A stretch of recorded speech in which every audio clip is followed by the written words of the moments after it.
A blessed day po mga kapatid and welcome muli sa ating Global Bible Study. Today po is March 18, 2025 and our topic for today is about humility and pride. But before we proceed, let us introduce ourselves po. We're coming from the Middle East Rock ME2.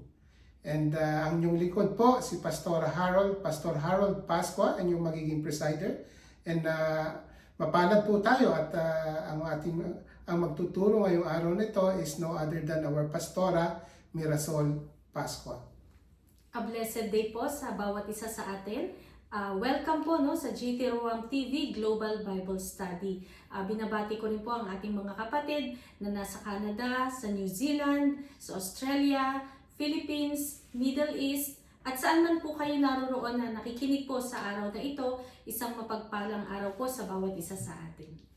Yes, and before we proceed, the Pastora, let me read the Word of God from Isaiah chapter 34 verses 16.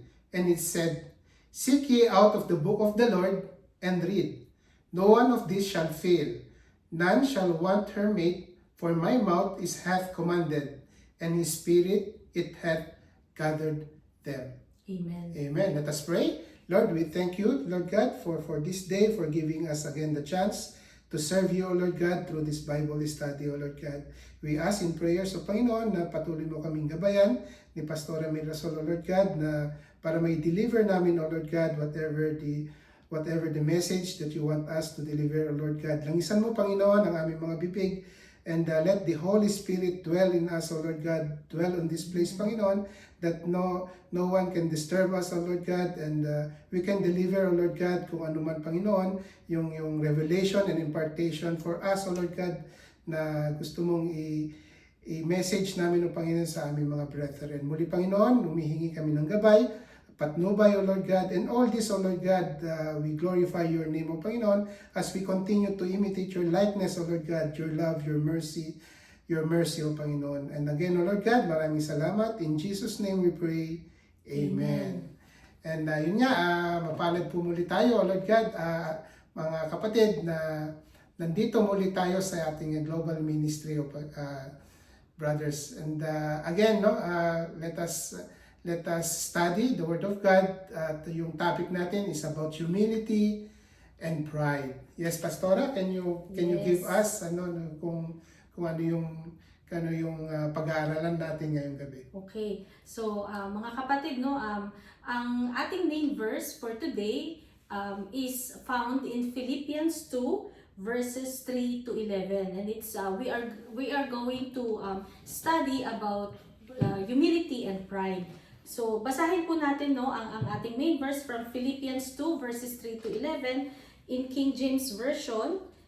As I read, "Let nothing be done through strife or vainglory, but in lowliness of mind, let each esteem other better than themselves. Look not every man on his own things, but every man also on the things of others. Let this mind be in you, which was also in Christ Jesus, who, being in the form of God, thought it not robbery to be equal with God, but made himself of no reputation, and took upon him the form of a servant, and was made in the likeness of men, and being found in the fashion as a man, he humbled himself, and became obedient unto death, even the death of the cross. Wherefore God also hath highly exalted him, and given him a name which is above every name, that at the name of Jesus every knee should bow, of things in heaven, and things in earth, and things under the earth, and that every tongue should confess that Jesus Christ is Lord, to the glory of God the Father." Blessed be the word of God. So, ito po yung main verse na pag-aaralan natin ngayon sa Philippians, At ito pong Philippians po na ito, actually maganda rin po ito sa Tagalog. Mamaya babasahin po natin sa Tagalog habang dinadaanan natin yung mga bawat verses po niya, So, ito pong the book of Philippians was written by Apostle Paul during his second missionary journey. He wrote this to express his affection, his appreciation for the Philippian believers. and while he is encouraging them to live out their faith in joy and in unity, no? At dito rin natin sa book of Philippians, dito rin natin makikita, no, yung mga lagi nating naririnig, no, often quoted passages in Philippians, no, sa Philippians 1:21, sabi doon, to live is Christ and to die is gain. At may isa pa po, no, na lagi din po nating naririnig sa Philippians 4:13 naman, it says, I can do all things through Him who strengthens me. So, itong ating main verse, no, sa Philippians 2 verses 5 to 11, no, the core of Apostle Paul's teaching in this letter is about the portrait or the image of our Lord Jesus Christ as a humble servant, no? Hindi ipinakita dito na siya ay ating Panginoon, or he is the king, but he portrayed, no, he put this teaching about being a humble servant, ang ating Diyos na buhay, no, si Jesus Christ. So to lead them, no, to lead the Philippians in this truth, no, Apostle Paul took them directly kay Jesus, no, teaching them how to live harmony through humility, no, just as our Lord Jesus Christ. And Apostle Paul also showed them that by centering our lives, no, kung ang ating mga buhay ay sinesentro natin or ipino-focus natin sa ating Panginoong Hesukristo, no, just like Him, no, we might live a life that has true joy in our hearts. So basahin ulit natin, no, yung ating verse, Philippians chapter 2 verse 3 to 4. Pastor Harold, pakibasa nga po sa Tagalog. Yes, Philippians chapter 2 verses 3 to 4, sabi niya, huwag kayong gumawa ng anumang bagay dahil sa makasariling hangarin o pagpapalo sa halip sa kapakumbabaan ng pag-iisip, ituring ninyo ang iba ay higit na mabuti kaysa sa inyo. Huwag lang ang sarili ninyong kapakanan ang isipin yung, kundi ang kapakanan din ng iba. Amen. Amen. So itong verse na to, no, this verse naman, it addresses the motives of wrongful ambition or yung pride, no? Kasi kapag ito yung umandar sa ating mga buhay, no, when we are dealing with our decisions, no, hindi love and unity yung talagang goal ng ating decision, no, kapag ganito ang isip natin. So instead, sabi nga ng kanyang salita, no, we have to treat the needs of others as more important than our own, no? Parang ang hirap, pero iyon ang sinasabi ng Panginoon, no? Kailangan ituring natin na yung pangangailangan ng ating kapwa ay mas importante kaysa sa ating sariling pangangailangan. And other people, yung ibang tao, other people is greater than us, no? And by putting the needs of others first, no, we pursue the kind of humility that will lead us to mutual love and unity, no? So the emphasis is not only on ourselves, no, hindi lang dapat natin tinututok yung ating attention sa ating mga sarili, but on others, dahil iyon ang sinabi ng Panginoon, no? Sabi nga ni Apostle Paul, no, never look to your own interests. So those who put others first show a Christ-like character through love and humility, dahil iyon ang ipinapakita ng ating Panginoon. Okay, so bakit love? Sabi, di ba? Bakit love? Because hindi naman natin maituturing or hindi natin maipaprioritize yung kinakailangan or yung needs ng ibang tao bago sa atin kung wala tayong pagmamahal sa ating puso. Tama po ba? So, let's go naman doon sa sinabi ng salita niya, no, yung vainglory or yung pride. So, ano ba yung vainglory or pride? So, pride, alam naman nating lahat yan, it's all about ourselves. It's all about self-glory, self-importance, yung self-will mo, no? Pride is an excessive view of oneself without regards for other, no? Wala kang pakialam sa ibang tao.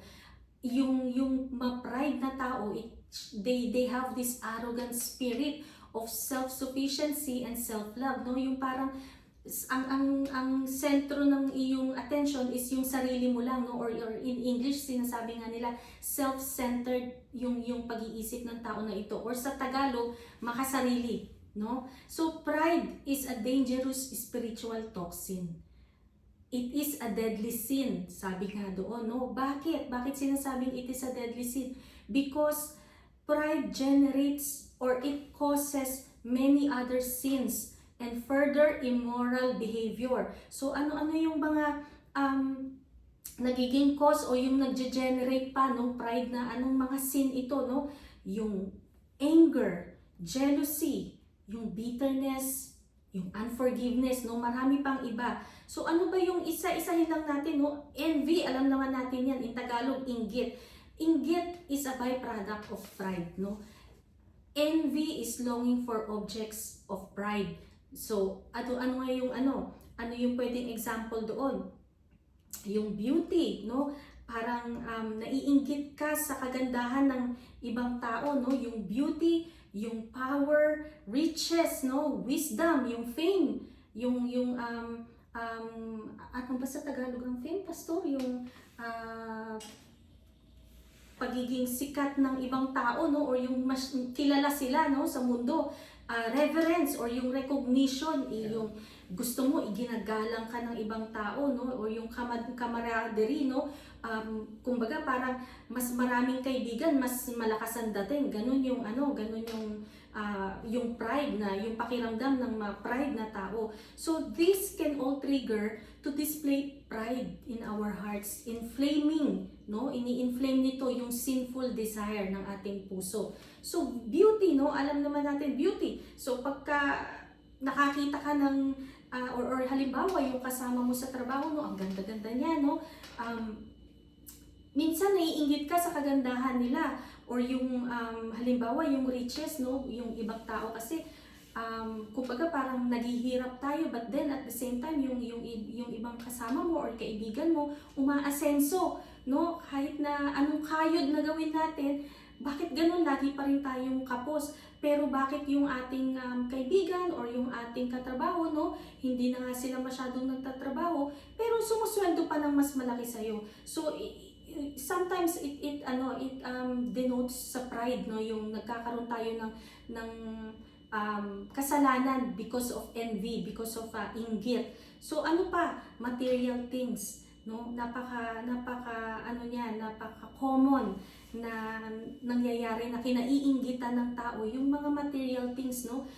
Minsan nga pagka pastor, no, halimbawa ang isang kaibigan mo or ang isang kasama mo sa trabaho, no, naka-latest na iPhone, gusto mo rin latest din yung iPhone mo, o kaya ang ganda ng sasakyan nila, so maiinggit ka rin, gusto mo higitan sila. So iyon yung mga example, no, in material things, o kaya yung mga branded na shoes, branded na mga bagay sa mundo, no. So ito yung mga example. And another one po is yung nabanggit natin is power. Yung gusto nilang higitan yung power ng isa. For example, ngayon pa lang alam naman natin na bakit nagkakaroon ng war sa Russia and Ukraine or sa Israel and Palestine, no? Dahil they want to have the power over that country, no?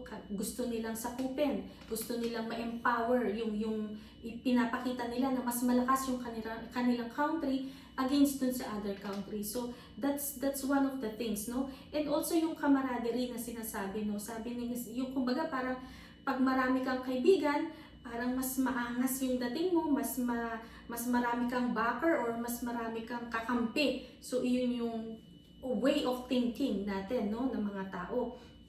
So that's the reason, no, wala tayong kumbaga parang wala tayong contentment kapag ang isang tao ay ma-pride, wala siyang contentment sa buhay niya, no? Gusto niya mas lagi siyang nakakaangat, gusto niya mas lagi siyang nakakahigit sa ibang tao. So sabi nga, ito nga yung reason kung bakit sinasabing pride is one of the most deadly and evil of all sins, because it's the root of all other sins, no? Nagkakaroon yung pride kasi nagkakaroon siya ng maraming sanga ng kasalanan, and a sin from which all others arise, no? It's a sin that which all other sins arise. So pride, again, pride is excessive belief in one's own ability. Own ability, take note po natin, no? Ang thinking ng isang ma-pride na tao is it is from his own ability. So that interferes with recognition ng ating puso na maintindihan natin that whatever we have is only by the grace of our Lord Jesus Christ, no? Biyaya ng ating Panginoon. So, Pastor, pakibasa nga po ang Romans 12 verse 3. Yes, Pastora, no, Romans 12:3, ano, may dagdag ko lang kanina, Pastora, no, regarding dun sa pride. And nabanggit mo kanina na yes, it has an after effect. Parang domino effect 'yan na magkakaroon ng sanga-sanga, no, ng nakasalanan. And pride kasi, Pastora, no, kung idagdag ko lang is it is more on your thoughts, and if your thoughts are unguarded, ano, that will add to your weakness, ano, and that is more dangerous, kasama ng pride. And coming back, Pastora, no, sa Romans 12:3, ang sabi niya doon, "For I say, through the grace given unto me, to every man that is among you, not to think of himself more highly than he ought to think, but to think soberly, according to the God's hath dealt to every man is measured of faith." Amen. Amen. So, let's go naman dito sa sa 1 John 1 John 2 verse 16, no? Ito naman isinulat to ni Apostle John, no? And narinig na natin to maraming beses for sure, no? Basahin ko in English. Sabi niya sa 1 John 2:16, "For all that is in the world, the lust of the flesh and the lust of the eyes and the pride of life is not of the Father, but is of this world." Amen. So, the pride of life, no, it expresses the desire for recognition, no, yung for applause, yung status mo, the advantage in life, the pride in what life can offer you. So, by nature, humans are not humble. Tama po ba yun, Pastor? No, by nature, no, nakikita naman natin na talagang humans are not humble. Maybe yes or maybe no, no, but somehow, no, sa ating buhay, we want to be acknowledged, no? Gusto natin nare-recognize tayo, no? Kahit sa trabaho natin, gusto natin nare-recognize yung effort natin ng ating mga boss, no? We seek to be greater, no? Na mas mahigit tayo, mahigitan natin ang ibang tao. Sometimes we also defend our dignity, no? Yung gusto natin, we were honored or we are respected by people. And at some point we can be greedy for a compliment, no? Yung puso natin nagde-desire or nag-yearn tayo ng papuri, no? Na marinig natin na tayo ay pinupuri rin ng ibang tao. So everything we desire to have or to enjoy or to pride ourselves upon. So ungodly gratification, no? Yung pleasure of fleshly appetites, of mental satisfaction or egotistic arrogance. So all false views of pleasure or possession and superiority. So yun, no? So people who are not humble are not rested. Anong ibig sabihin, no? Bakit? No, hindi sila nakokontento, wala silang rest, no? Why? Because they are always trying to prove themselves. They are always trying to impress others, and they don't want to admit kapag sila ay nagkakamali. So, kumbaga, ang pakiramdam nila is they are always right.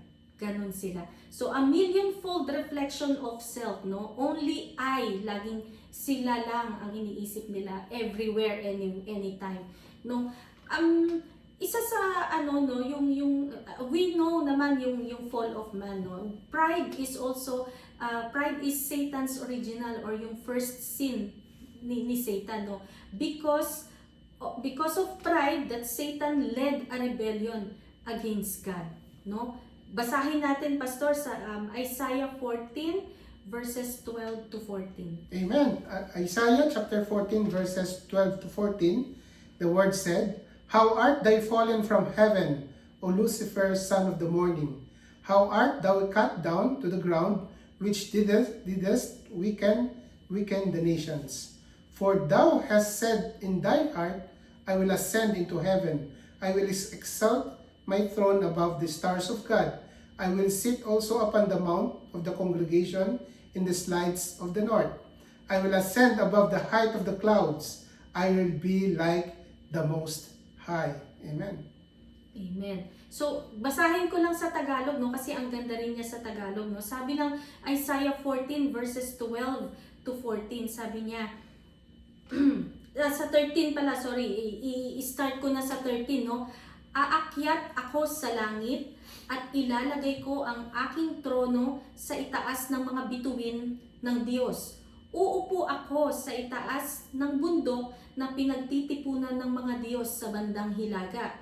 Aakyat ako sa itaas ng mga ulap at magiging gaya ng kataas-taasang Diyos. So ito yung ito yung fall of Lucifer or ni Satan, no, kung bakit. Kung mapapansin niyo doon sa binasa ni Pastor kanina sa English, no, ng KJV version, no, sabi niya doon, I will ascend into heaven, no, I will exalt my throne above the stars of God. I will sit, sabi niya, I will ascend and I will be like the Most High. So kung mapapansin niyo, laging I, siya. So ganun yung pride, no? Ganun yung pride na sinasabi natin, na pinag-aaralan natin, no? Yung focus mo, yung attention mo is nakatutok lamang sa sarili mo. So So pride is also, ito rin ang ginamit ni Satan as bait to Eve. The fall of humanity in the Garden of Eden, no? Mababasa yun sa Genesis 3 verses 1 to 6, no? But because of the pride din, no, ito rin yung ginamit ni Satan para mag-fall ang man. So in verses 5 to 6, no, sabi doon sa Genesis to, no, and the serpent said unto the woman, Ye shall not surely die, for God doth know that in the day ye eat thereof, then your eyes shall be opened, and ye shall be as gods, knowing good and evil. So ito yung sinabi ng Diablo sa kay Eden, no, doon sa ating mga unang nanay at tatay. So sa Tagalog sabi niya, hindi totoong mamamatay kayo. Sinabi iyan ng Diyos dahil alam niya na kapag kumain kayo ng bungang iyon, mabubuksan ang mga isip ninyo at magiging katulad niya kayo na nakakaalam kung ano ang mabuti at masama. Another one, no, example in the Bible, no, it was also pride which caused Cain to kill Abel, no, and motivated the building of Babel. So whenever we sin because of pride, no, we arrogantly asserting, or yung kiniklaim natin, or yung iginigiit natin that we know better than God, than what God knows and what is best for us or for me. So let's look naman doon sa buhay ni John the Baptist, no, si John the Baptist. So if anyone easily could have fallen into the trap of pride, no, sinasabi nga doon, it would have been John the Baptist. Why? Because apart from Jesus, no, he is also filled with the Holy Spirit while still in his mother's womb. Pastor, pakibasa nga po sa Luke chapter 1 verses 13 to 15. Amen, Pastora, no? Luke chapter 1 verses 13 to 14, the word said, But the angel said unto him, Fear not, Zacharias, for the prayer is heard, and thy wife Elizabeth shall bear thee a son, and thou shalt call his name John. And thou shalt have joy and gladness, and many shall rejoice at his birth.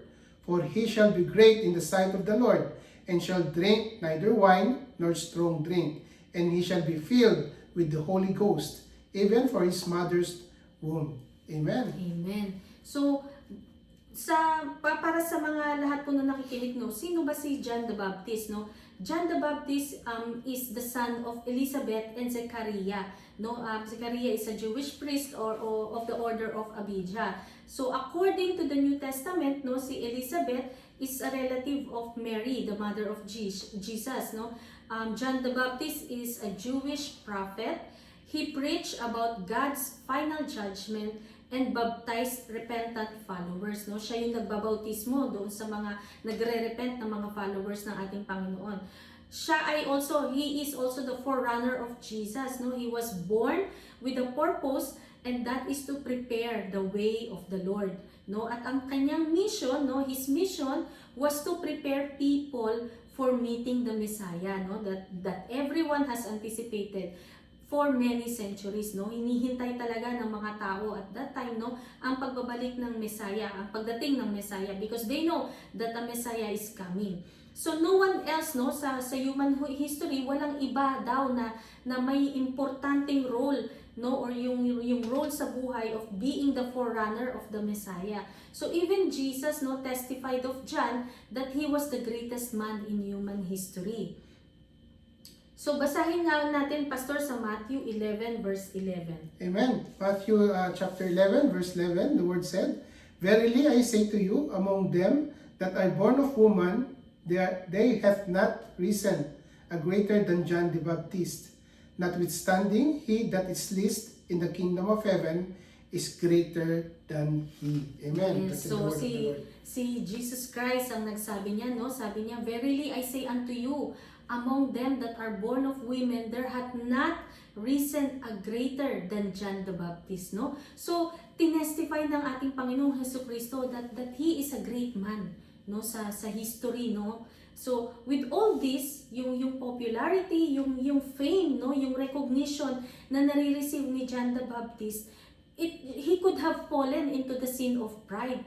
But hindi, di ba? He didn't. For he also lived a righteous life, no? So John teaches us the lesson of humility, na ito naman, no? Humility naman ang itinuturo sa atin in John 3:30. Sabi nga doon, "He must increase, but I must decrease." Salita ito, no? Sinabi ito ni John the Baptist, no? Sabi niya, he must increase, Jesus Christ daw must increase, but he must decrease. So, knowing who Jesus as the true Messiah, so iyan ang sinabi ni John the Baptist, no? And when Jesus asked John, no, to baptize him as well, he recognized John's purpose, no? And this action of Jesus, it shows God's humility towards mankind, no? Wherein the Son of God allows himself to be baptized by a human being. Imagine niyo, di ba, ang ating Panginoong Jesucristo, siya ang anak ng ating Diyos Ama, but he allowed himself, no, to be baptized by a normal human being in the life of John the Baptist. So ito yung ipinakita, no, ito yung ipina-experience ng ating Panginoon sa mga tao, na pinapakita niya kung ano yung kababaang loob na meron siya, na dapat na meron din tayo. So God has recognized that He needed to show us the way. Kailangan niyang ipakita at ituro sa atin kung paano, how to be a humble person, how to bury our old nature in the baptism, and to rise up as a new creature in Christ. Okay. Amen. So, yes, Pastor, baka may gusto kang idagdag? Wala naman na, Pastora, at maganda naman yung pagkakapaliwanag. And again, no, humility is it's asking for grace, ano, and yung katumbas kasi ni humility is about receiving the grace of God. Ito is kahalintulad, hindi siya kahalintulad ng pride. Ano, not pride, if you asking for pride, is nandun lagi yung kadugtong lagi is sin, no? But humility, if your character is humility, is that you expect a grace from the Lord Jesus Himself. Amen, Pastor? Amen. So, again, no, let's talk about humility naman this time, no? So, humility stems from understanding who God is, no? Mabibuild or yung mag-grow yung humility sa iyong puso, sa iyong pagkatao, kapag naiintindihan mo kung sino ba ang ating Panginoon sa buhay natin. So, first, understanding that God is absolutely sovereign. So John 3:27 yun, no? So just like John the Baptist, no, he clearly understood God's sovereignty, no? Sabi niya who is Jesus and who he was, No, alam ni John the Baptist kung sino si Jesus Christ. He didn't build his self-esteem or promote his own ministry or reputation. And he aims, yung aim niya was to exalt, no, itaas ang ating Panginoong Hesukristo. Amen. Okay. And then pangalawa, no, is understanding that Jesus is the Lord and Christ. Amen. No? So ito naman ay makikita naman natin sa John 3:28. Sabi nga niya doon, I am not the Christ, but I have been sent ahead of him, no? Si John to, no, si John the Baptist. So John clearly knew that Jesus was the Christ, the promised Messiah. So sabi niya, di ba, I am not the Christ. Sabi niya sa mga tao, but I have been sent ahead of him. So the clearer, yung mas clear yung vision natin of God's majesty, of God's greatness, of His power and His glory, the more we will be humbled in His presence. So again, humility stems from understanding who we are in God's presence naman. So first is understanding that we are not the Christ. Hindi tayo ang Diyos. No, just as John said in John 1:20, no, sabi niya, 'di ba sabi niya doon, I am not the Christ. At inulit niya ulit to sa John 3:28, yung binasa natin kanina. Sinabi niya ulit doon, I am not the Christ. We are His servants, ready for the Master's use. So we have to recognize na hindi natin mapapantayan ang ating Panginoon. Nag-iisa lang ang ating Panginoon. And that thinking, that yung ini-instill natin sa ating puso, ang ganong isipin, no, we can, yung mabubuo or yung mag-grow, yung pagiging, magkakaroon tayo ng humble heart. Pangalawa is understanding that everything I am, or everything that we are, and has been entrusted to us by God to be used for His purpose and His glory. So everything, no, lahat ng meron tayo, yung mga achievements natin, yung talents natin, no, yung ating yaman, yung ating possessions, any material things, no, that we possess has been given to us from heaven. Hindi iyon dahil sa ating own brilliance, sa ating hard work. Yes, we are working hard, but then we have to know that we will not be able to achieve all of this not because of God, because siya lang ang magbibigay sa atin ng lahat ng pangangailangan natin. All the riches that we have in here in earth comes from the Lord, and that we should use this for God's purpose and glory alone, no? Kaya tayo niya pinagyayaman, no, so that we can use it for our ministry, to reach more souls, to reach more people. So let us keep in mind at all times, no, palaging nating iisipin, palaging nating tatandaan, mga kapatid, that all our gifts, yung mga abilities natin, mga opportunities, no, that comes are from the grace of God alone.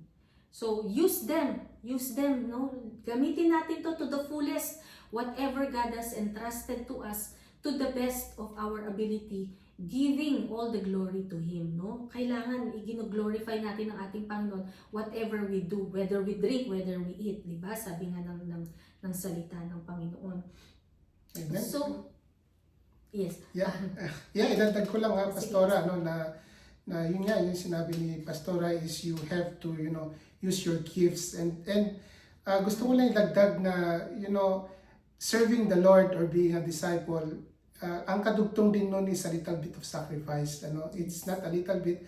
What I mean sacrifice is that you're putting yourself, your time, your effort, your resources, to the ministry itself. And that's, you can do it naman. And lagi nga natin sinasabi, Pastora, sa ating Bible study is that all these are achievable by what? By focusing yourself unto the Lord. Yun lang naman ang gusto ng Panginoon, that we serve God for all those things na binigay niya sa atin.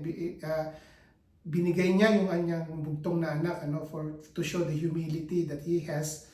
And this is only what He expects from us for the service, to recognize His greatness and His glory, Pastor. Amen, Pastor. Tamang-tama yun.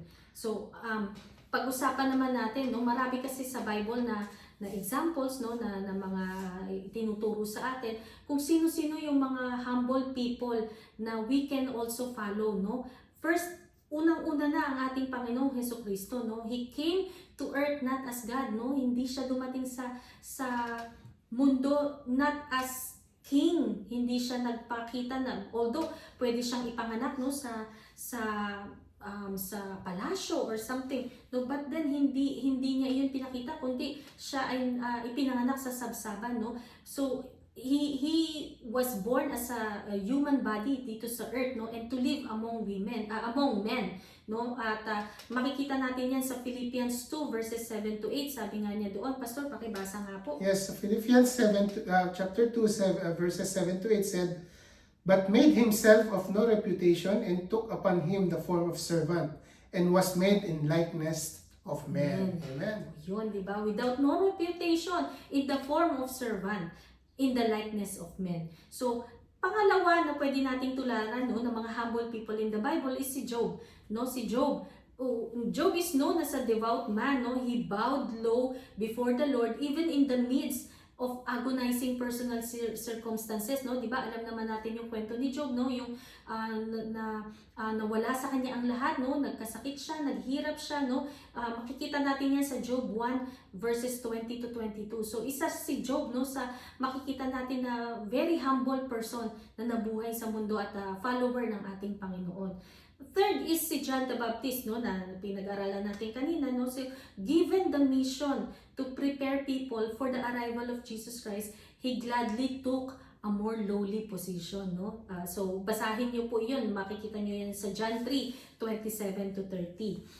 Another man of God na humble is si Moses, no. Moses chose to deliver his fellow Jews from bondage, no, and he realized he couldn't fulfill this assignment without God, no. Kung wala ang ating Panginoon, hindi niya kakayanin na ma-fulfill yung kanyang assignment na itinalaga sa kanya ng Panginoon. And another one, no, is si Apostle Paul, no. Apostle Paul is always aware of his former life, no. Alam natin, no, kung ano yung buhay niya dati, no, 'di ba? 'Di ba siya nga yung ano, 'di ba pinapatay niya yung mga Christians before, no, and how the mercy of Jesus rescued him from all of these sins, no. Mababasa niyo po iyan sa 1 Corinthians 15:9 to 10. So marami pa pong iba, no, maraming mga man of God in the Bible na makikita natin yung humble heart na meron talaga sila. And it's no surprise that pride is a sin that God hates, no? A sin that hates God also. Because pride and love, hindi sila pwedeng magsama. They cannot go hand in hand, no? They are opposites, no? Kapag sinabi mong opposite, hindi sila pwedeng magtabi. Pride and love, no? So pride is a sin. Alam naman natin yan, no? But then, we all struggle with a different level, no? So, pride is like holding tightly on a blade, no? Kumbaga, parang nakahawak tayo sa patalim, no? Halimbawa, sabi mo ng kutsilyo, hawak-hawak mo siya. Alam mong masakit, alam mong nasusugatan ka, alam mong nagdurugo ka na, but then we don't want to let it go. So, ganun yung pride, no? Na kung kapag nakapitan ka na ng ganitong sin is, parang ang hirap mo nang tanggalin siya. But then, by the grace of God, no, mawawala iyan by the grace of God. So it's a constant battle, no, hindi ito one-time battle. It's a constant battle for us Christians not to fall into the sin of pride, no. Instead, we must battle to grow in humility. Kailangan iyon yung nilalabanan natin, to grow in humility. And we need to acknowledge the necessity of Christ. Kailangan natin ang ating Panginoong Hesukristo to battle and to kill the pride in our hearts, no? Ano yung pwede nating gawin? So we need to repent. We need to repent of the pride in our hearts and depart from it. Bakit? Kasi pride nga is the sin that God hates. Proverbs 16:5 sabi doon, everyone that is proud in heart is an abomination to the Lord, no? Though join in hand, he shall not be unpunished. So, pangalawa is pride destroys your spiritual life. Sinisira nito ang relationship mo sa Panginoon. So, it brings humility brings us closer sa ating Panginoon, no? Pride separates us from the communion with the Heavenly Father. And pride will not allow you to hear the voice of God. Kapag ka may sinasabi sa iyo ang Panginoon, hindi mo siya maririnig because you have pride in your heart. So a spiritually prideful person will never accept his or her wrongdoings, no? Yung kanyang mga pagkakamali. And he will ignore the conviction of the Holy Spirit. Pangatlo is pride hinders growth, spiritual and personal growth. So it prevents us from growing spiritually and personally, no? Humility is necessary for growth. We have to admit ignorance and we be willing to be taught in order to grow, no? So pride hinders Christians from learning from his mistakes, no? He will never admit when he is wrong. Kapag tayo ay nagkakamali, sabi nga natin kanina, never tayong mag-a-admit na tayo ay nagkakamali. So this keeps us from becoming a Christ-like, no? Yung sinasabi nga ni Pastor na Christ-likeness, kailangan yun ang lagi nating goal. Pang-apat, no, pride destroys relationships. No, it can cause considerable damage sa relationships mo. To whom? To your family, to your friends, to your co-workers, and most especially to your relationship with our God, no? So bakit kailangan nating piliin ang humility? We are nothing, no, mga kapatid, we are nothing apart from our Lord, no. Everything that we are, it's by the grace of our Lord God. So marahil iisipin natin, no, kapag pinag-aaralan natin tong pride and humility, no, sabihin natin, alam ko na yan, no, narinig ko na yan. But then, if you really know it, kapatid, no, and if that's true, if that truth is really in your heart, bakit kapag, no, may mga kaganapan sa buhay natin, like yung mga achievements, yung mga increases natin, no, sa trabaho, sa sweldo, promotion, healing, yung mga protection, paminsan pa rin, no, si God yung huli mong pinasasalamatan, no? So bakit? Kailangan i-recognize natin first ang ating Panginoon, especially lalo na kapag magaganda or maganda man or hindi maganda ang nangyayari sa buhay mo. It's always give grace, give praise, give glory to the Lord, no?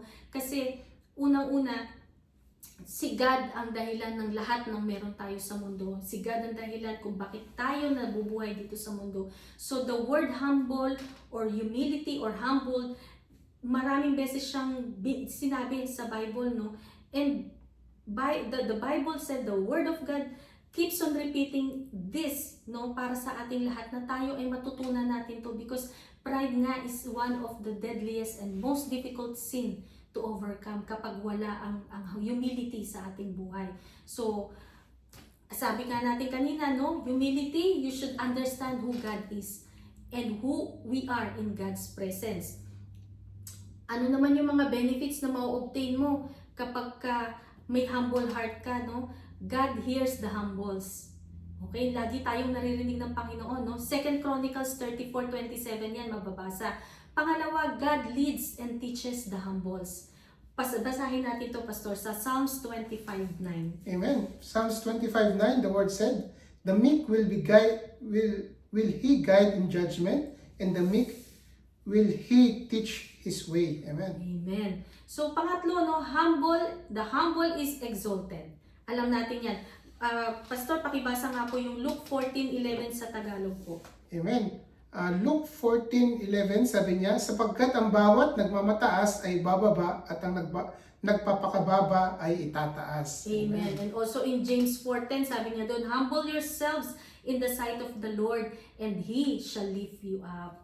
So, pang-apat, the humble receives abundant blessings. Yan. So, First Peter 5:5, sabi niya doon, likewise, ye younger, submit yourselves unto the elder. Ye, all of you, be subject to one to another, and be clothed with humility. For God resisteth the proud, and giveth grace to the humble. Amen. So, ang panglima, the humble obtains wisdom. Amen. Yes. Proverbs 11:2. Pakibasa nga po. Proverbs 11:2, the word said, when pride come, there cometh shame, but with the lowly is wisdom. Amen. Wisdom. So pride, no, hinders our growth with God But humility is the first step, and it is our choice. It is our free will, no? So the first step is becoming humble. It's to acknowledge our problem, na meron tayong pride sa ating puso. If you can accept that pride in your heart, you will accept the Lord's help. No? Tutulungan tayo ng Panginoon para tanggalin ito. And next, ang kailangan natin gawin, we must repent and depart from it completely. As Jesus said in John 8:11, sabi niya nga doon, no? Go and sin no more. Amen. So blessed be the word of God. Bilang closing verse lang natin, no? Basahin ko lang din po itong 1 Samuel 2 verses 2 to 10, no? Napakaganda po nito, pakinggan niyo po. Walang ibang banal maliban sa Panginoon. Wala siyang katulad. Walang bato na kanlungan tulad ng ating Diyos. Walang sino mang makapagyayabang dahil alam ng Panginoong Diyos ang lahat ng bagay at hinahatulan niya ang mga gawa ng tao. Nililipol niya ang mga makapangyarihan, ngunit pinalalakas niya ang mahihina. Ang mayayaman noon, ngayon ay nagtatrabaho para lang may makain. Ngunit ang mahihirap noon ay sagana na ngayon. Ang dating baog ay marami ng anak, ngunit ang may maraming anak ay nawalan ng mga ito. May kapangyarihan ng Panginoon na patayin o buhayin ang tao. May kapangyarihan siyang ilagay sila sa lugar ng mga patay o kunin sila roon. Ang Panginoon ang nagpapadukha at nagpapayaman. Itinataas niya ang iba at ang iba naman ay kanyang ibinababa. Ibabangon niya ang mga mahihirap sa kanilang kahirapan. Pinapaupo niya sila kasama ng mga maharlika at pinararangalan. Sa kanya ang pundasyon na kinatatayuan ng mundo. Iniingatan niya ang tapat niyang mamamayan, ngunit lilipulin niya ang masasama. Walang sino mang magtatagumpay sa pamamagitan ng sarili niyang kalakasan. Dudurugin niya ang kanyang mga kaaway. Padadagundungin niya ang langit laban sa kanila. Ang Panginoon ang hahatol sa buong mundo. Dahil sa kanya, magiging makapangyarihan at laging magtatagumpay ang haring kanyang hinirang. Amen. Amen. Blessed be the word of God. Yes. Salamat, Pastora, no, for the word, word na natanggap namin ngayon mula sa Panginoon. And gaya ng dati, no, kulang tayo ng oras, no, there's a lot of words needs to be shared about humility and pride. But again, we just leave it for that. At kulang na po tayo ng oras, nag-overtime tayo. And we thank you kay Pastora Mirasol for the insight, na ginamit siya ng Panginoon para ilathala, kung ano man yung napag-aralan natin ngayon. It's all about pride and humility. Pastora.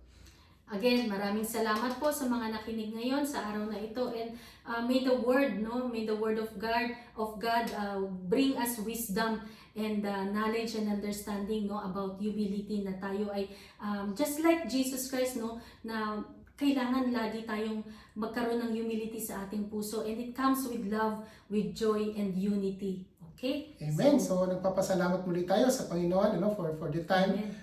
for using us, Pastora, to serve again the Lord our God.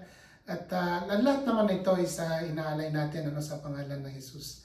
And we just need to recognize yung aming MA2 head, yung aming resident pastor, si Pastor Sunny Simbahon, and of course yung ating EP sa Middle East is si Pastor Raymond Epan, na binigay niya sa amin yung pagkakataon para maging teacher, BS teacher for Tonight Global Study, Pastora. Amen. So kung wala na po is let us bow our heads for our closing prayers. Lord, we thank you once more, O Panginoon, sa kalakasan, O Lord God, for the word of wisdom, O Lord God, na natanggap namin ngayon, O Lord God. We thank you, Lord, for the revelation, for the impartations, O Lord God, na na-receive namin. And we pray, O Panginoon, na mananatili sa aming puso, O Lord God, at isabuhay namin, Panginoon, kung ano man, Lord God, yung napag-aralan namin ngayong araw na ito. All of this, O Lord God, as we glorify your name, to worship your name, O Lord God, as we continue, O Panginoon, na seek for your help, O Panginoon. If we have, O Lord God, we have pride in our heart, we ask, O Lord God, in prayers, na tanggalin mo ito, O Lord God. And we recognize, O Panginoon, na ikaw lamang ang nagbibigay ng kapangyarihan, O Lord God. We all depend on your greatness, O Lord God. May your will be done, O Panginoon. Give us the humility, O Lord God, a humble heart, O Lord God, like Lord Jesus, O Panginoon. your Son, Jesus Christ, O Lord. Muli, Panginoon, nagpapasalamat and all this in glory in your name, O Panginoon, as we continue to seek out, O Lord God, to seek for your help, O Lord God, that we have this heart, a pure heart of love, just like yours, O Panginoon. Muli, Panginoon, nagpapasalamat, all this in glory of your name. In Jesus' name we pray. Amen. Salamat. Salamat sa inyo. God bless po. God bless.